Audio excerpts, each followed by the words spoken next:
but rather this will be a support for that state to realise its responsibility to protect its population and to fulfil that responsibility.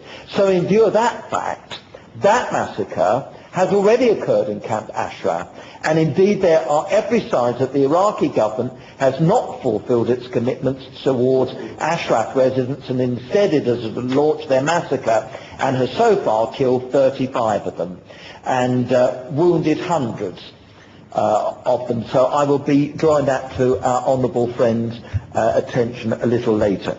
So the 4 points that I wish my honourable friend to reflect on are, first of all, that our government demand of the United Nations that they take responsibility for providing proper protection for Camp Ashraf and to set up a permanent team in the camp. Secondly, the government should also demand that Iraqi forces immediately leave the camp and halt all further such attacks and aggression. Thirdly, I hope that the United Nations would form an international investigative mission for the perpetrators of this crime to face justice. And finally, that the United States of America urgently provide medical assistance to the many people who are injured. So I urge my honourable friend and the government to forward these basic demands at the highest level within the United Nations, European Union, and to my honourable friends opposite numbers in the United States administration.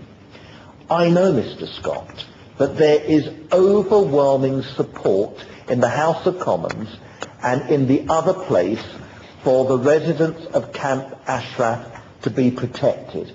And I cannot understand why it is that there is such little reporting of this on TV, on our radio stations, and in the newspapers. Why, oh why, is there this conspiracy of silence? As far as international jurisdiction is concerned, right is entirely with these poor people in Camp Ashraf. Following my honourable friend's statement on the 8th of April, I know that I can rely on him to do the right thing and to ensure that the injured and wounded in Camp Ashraf are dealt with and that permanent protection through the United Nations is given in the future.